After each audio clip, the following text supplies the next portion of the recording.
Hello everyone, welcome to my channel. On Thursday we have a major event, and that is initial joblessness claims. Now this is a big deal only because it was a big deal 2 weeks ago when a surprisingly high number led to the stock market just taking one of its biggest dives. So for that reason, we want to see the joblessness claims continue to go down on a weekly basis. On Friday, we have Powell addressing at Jackson Hole, and that's always a big deal. He does it on a yearly basis. And basically, he's going to set the course for what we plan to do for the next year or so.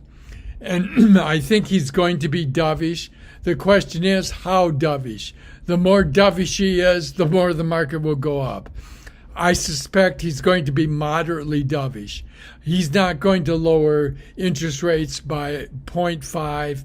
There's all kinds of reason for this, especially the Japan carry trade. If he lowers it a half point, that makes the Japan carry trade worse.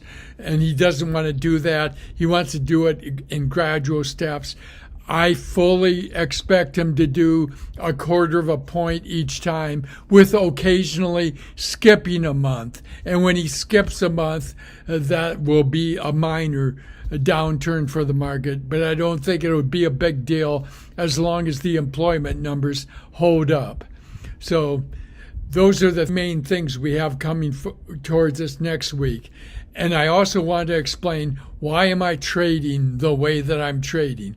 On Thursday, August 22nd, we have the initial jobless claims, and they came in at 227,000 last time and are expected to be a little worse this week at 233,000. I think as long as it isn't over 240,000, it'll be okay, and it won't be a disaster unless it goes over 250,000. And on Friday, we have Jerome Powell presenting at Jackson Hole, which has about the same effect as if he has an actual Fed meeting, although he won't be changing interest rates. But it's the forecast that people are looking at closely. And right now, there's a 75% chance that he's going to lower it 1/4 point, and there's a 25% chance that he's going to lower it a full 1/2 point, which in my mind is not even a chance. It's so biased towards 1/4 point, it's pathetic in my mind and according to this chart. I've been saying this for at least the last 4 months. I want to explain why I'm trading the way I'm trading, and I have a long history with the stock market. I've been doing it for about 40 years. I mostly did mutual funds in the old days because that's the only thing that made sense to trade.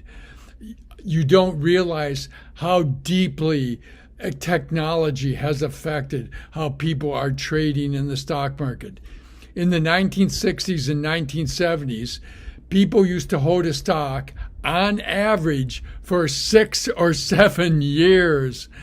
People would put the money into a mutual fund, and it's buy and hold, baby, because that's the only way you're really going to make money. And the idea of day trading, it wasn't even possible in my mind. Everything took so much longer. It was just pathetic. You did swing trading, but if you did swing trading, it was maybe from year to year. You're a swing trader if you rebalanced every year. So that's how drastically things have changed. And now we're trading, boy, week to week it moves 4 or 5% up and down. It's just unbelievable. They actually call it a whiplash market now. And so you've got to be quick on a day trading basis, the part of your portfolio or day trading. But if things go positive enough, I will commit to at least swing trading an ETF on a longer basis, which is why I'm going with QQQ right now. I see it at least stable enough for a while to at least swing trade it out for probably at least a month or so. A lot of it is that in the stock market, big companies are buying back a lot of their stock, and they're able to do this until September 6th. So we should be safe until September 6th because the window closes on September 6th. And I don't know why that is. I will probably look into it more, but companies are restricted from buying shares at a certain time before the next quarter, I guess. So they say September 6th is the closeout of the window of when companies can continue to buy back their shares.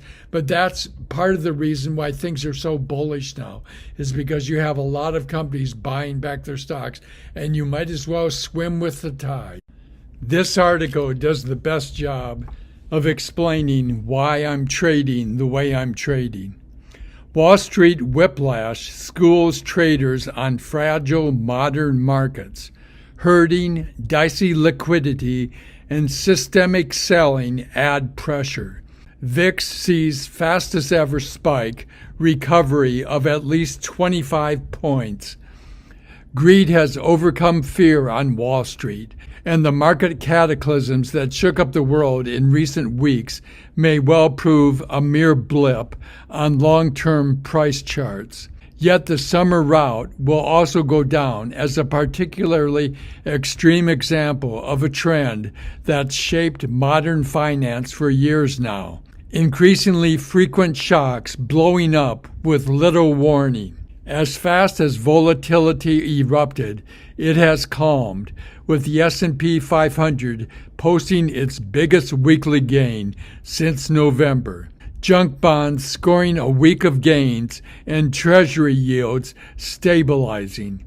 In one especially vivid example, the VIX index, Wall Street's fear gauge, has just broken two records: the fastest ever spike of 25 points or more, and the fastest comeback from the spike, according to UBS Group AG. You know, one way of thinking of the VIX is that it's simply the number of puts versus the number of calls. Puts are a bearish bet on the market. Calls are a bullish bets on the market. When the VIX spikes, that indicates everybody is buying puts. Everybody's expecting the market to go down. And we all expected the market to go down on Thursday. Some famous YouTubers like Meet Kevin said that they lost what a small house in Florida would cost on Thursday because they expected the numbers, like I expected them, to be negative, and they turned out to all be positive. Meet Kevin says that he lost the price of a small house in Florida, which I guess would be about $500,000. The reversos are a nightmare for anyone trying to attach sensible explanation to the motion of markets. That would be me. Was the trigger for the August swoon technical in nature or something more sinister, like fear of a Federal Reserve policy failure and an oncoming AI bust? Whatever your view, febrile markets are periodically moving from euphoria to despair and back again just as fast amid an interconnected herd of leveraged traders. And then you see the chart of market fragility at record among single stocks, and that's indicating that it's the worst that it ever was, at least as far as the last 30 years or so are concerned.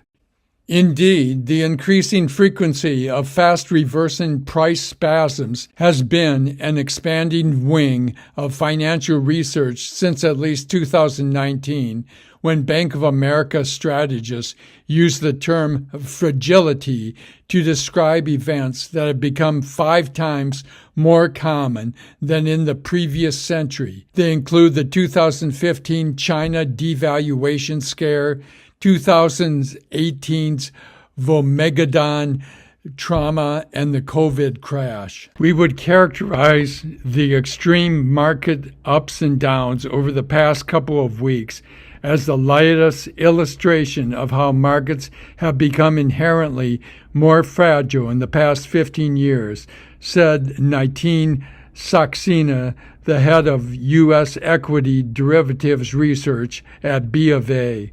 The speed with which the shock dissipated only adds to our conviction, as fast mean reversion is a hallmark of fragility shocks due to their technical nature. A more fundamental stock would have more staying power. Past blowups have included crowded trades and dicey liquidity, both of which were in evidence in 2024, when a handful of artificial intelligence-fueled superstocks dominated index returns and left large swaths of the equity universe all but unloved. Fragility became evident when the swift unwinding in popular positions, which also included the yen carry trade, rapidly spread across borders and morphed into market-wide disruptions. This week subsequently delivered the biggest concerted rally of 2024, with stocks, bonds, credit rising in tandem, according to Bloomberg-compiled data tracking popular ETFs. The S&P 500 scored its best weekly gain for the year of 3.9%, snapping a 4-week losing streak. The world's largest Treasury exchange-traded fund rallied about 1% as investment-grade and junk bonds scored similar wins. Gold climbed to 2,500 for the first time. The VIX dropped below 15 after rising above 65 at the height of the maelstrom. Everything rally sweeps across the markets. Major ETFs tracking various asset classes see best weekly gain this year. Weekly moves of the SPY, TLT, LQD, JNK, BCOM. But look at that variability on a month-to-month basis going back to December of 2023. This is a lot of variability, and this is why a person is switching from bullish to bearish, back to bullish again, being somewhat of a day trader.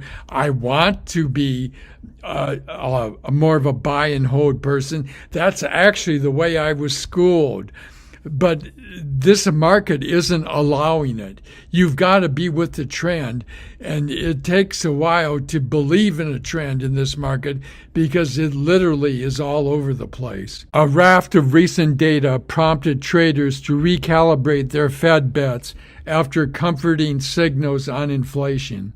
The producer price index, for example, rose less than forecast earlier in the week. Swap traders are still pricing nearly a percentage point of Fed easing in 2024. I think that's overly done. That's saying that they're going to raise it at least 0.5 at one of the meetings. They're not going to do that. They're going to increase it a quarter of a point at a time, and they may skip some meetings. I think the most they're going to decrease the interest rate is 0.75, 3/4 of a point, with the market gearing up for its first reduction in September. Attention shifts to the Jackson Hole Symposium for any hints on how Chair Jerome Powell is viewing the economy. And as long as he's dovish, it's okay. It's just if he's very dovish, it will be very bullish for the market. So the difficulty in trading this market can be summed up in the statement that we've never really seen a soft landing before. It's never really happened before. They talk about it happening in the 90s. a little bit. It was no big deal in the 90s like it is now. It's actually happening.